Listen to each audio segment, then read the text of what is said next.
De Julio Ramón Ribeiro, en Cuentos de Circunstancias, hoy vamos a leer La Insignia. Hasta ahora recuerdo aquella tarde en que al pasar por el malecón divisé en un pequeño basural un objeto brillante. Con una curiosidad muy explicable en mi temperamento de coleccionista, me agaché y después de recogerlo lo froté contra la manga de mi saco. Así pude observar que se trataba de una menuda insignia de plata, atravesada por unos signos que en ese momento me parecieron incomprensibles. Me le eché al bolsillo y sin darle mayor importancia al asunto, regresé a mi casa. No puedo precisar cuánto tiempo estuvo guardado en aquel traje, que por lo demás era un traje que usaba poco. Solo recuerdo que en una oportunidad lo mandé lavar y con gran sorpresa mía, cuando el dependiente me lo devolvió limpio, me entregó una cajita diciéndome, esto debe ser suyo, pues lo he encontrado en su bolsillo. Era, naturalmente, la insignia, y este rescate inesperado me conmovió a tal extremo que decidí usarla. Aquí empieza verdaderamente el encadenamiento de sucesos extraños que me acontecieron. Lo primero fue un incidente que tuve en una librería de viejo. Me hallaba repasando añejas encuadernaciones cuando el patrón, que desde hacía rato me observaba desde el ángulo más oscuro de su librería, se me acercó y con un tono de complicidad entre guiños y muecas convencionales me dijo, aquí tenemos algunos libros de Pfeiffer. Yo lo quedé mirando intrigado, porque no había preguntado por dicho autor, el cual, por lo demás, aunque mis conocimientos de literatura no son muy amplios, me era enteramente desconocido. Y acto seguido añadió, Pfeiffer estuvo en Pilsen. Como yo no saliera de mi estupor, el librero terminó con un tono de revelación de confidencia definitiva. Debe usted saber que lo mataron. Sí, lo mataron, de un bastonazo en la estación de Praga. Y dicho esto, se retiró hacia el ángulo de donde había surgido y permaneció en el más profundo silencio. Yo seguí revisando algunos volúmenes maquinalmente, pero mi pensamiento se hallaba preocupado en las palabras enigmáticas del librero. Después de comprar un librito de mecánica, salí, desconcertado del negocio. Durante algún tiempo estuve razonando sobre el significado de dicho incidente, pero como no pude solucionarlo, acabé por olvidarme de él. Mas, pronto, un nuevo acontecimiento me alarmó sobremanera.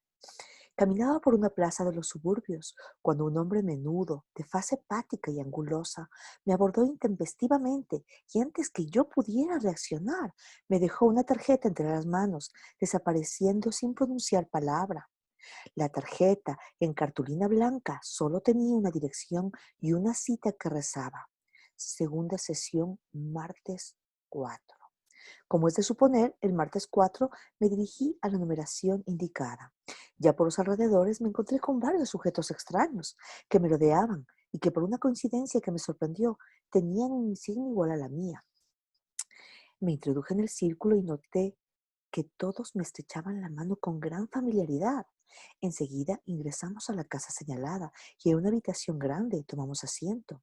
Un señor de aspecto grave emergió tras un cortinaje y desde un estrado, después de saludarnos, empezó a hablar interminablemente. No sé precisamente sobre qué versó la conferencia, ni si aquello era efectivamente una conferencia. Los recuerdos de niñez anduvieron hilvanados con las más agudas especulaciones filosóficas, y a unas digresiones sobre el cultivo de la remolacha fue aplicado el mismo método expositivo que a la organización del Estado. Recuerdo que finalizó pintando unas rayas rojas en una pizarra con una tiza que extrajo de su bolsillo. Cuando hubo terminado, todos se levantaron y comenzaron a retirarse, comentando entusiasmados el buen éxito de la charla.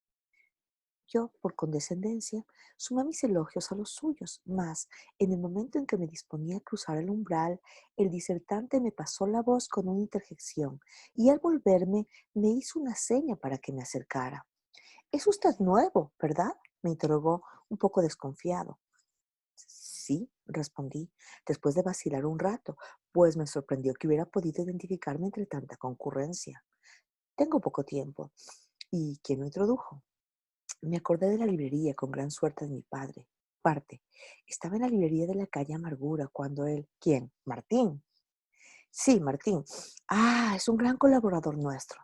Yo soy un viejo cliente suyo». «¿Y de qué hablaron?». «Bueno, de Pfeiffer». «¿Qué le dijo?». «Que había estado en Pilsen». «En verdad». «Yo no lo sabía». «¿No lo sabía?». «No». repliqué con la mayor tranquilidad. Y no sabía tampoco que lo mataron de un bastonazo en la estación de Praga. Eso también me lo dijo.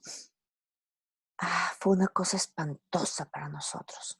En efecto, confirmé, fue una pérdida irreparable.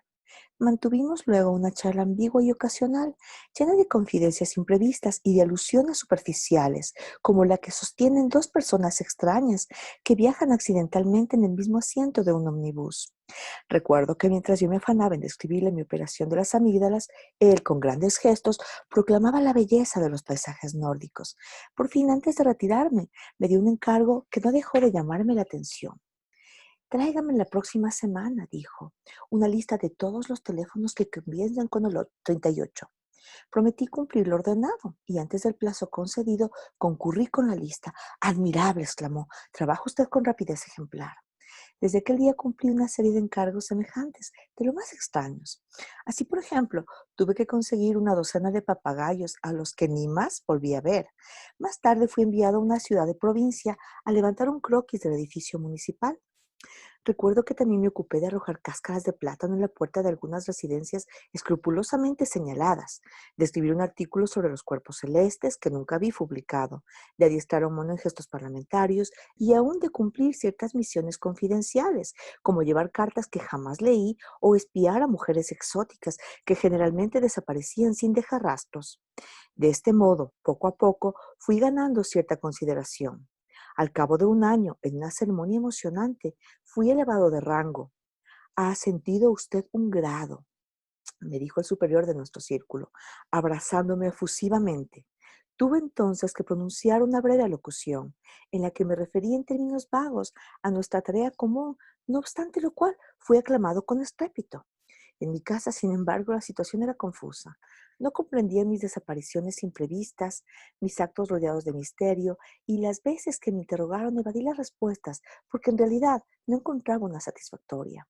Algunos parientes me recomendaron incluso que me hiciera revisar por un alienista, pues mi conducta no era precisamente la de un hombre sensato.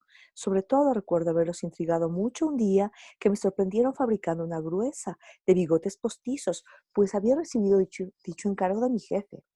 Esta beligerancia doméstica no impidió que yo siguiera dedicándome, con una energía que ni yo mismo podía explicarme, a las labores de nuestra sociedad. Pronto fui relator, tesorero, adjunto de conferencias, asesor administrativo, y conforme me iba sumiendo en el seno de la organización, aumentaba mi desconcierto, no sabiendo si me hallaba en una secta religiosa o en una agrupación de fabricantes de paños. A los 3 años me enviaron al extranjero. Fue un viaje de lo más intrigante. No tenía yo un céntimo, sin embargo, los barcos me brindaban sus camarotes. En los puertos había los hoteles, hasta había siempre alguien que me recibía y me prodigaba atenciones, y en los hoteles me obsequiaban sus comodidades sin exigirme nada.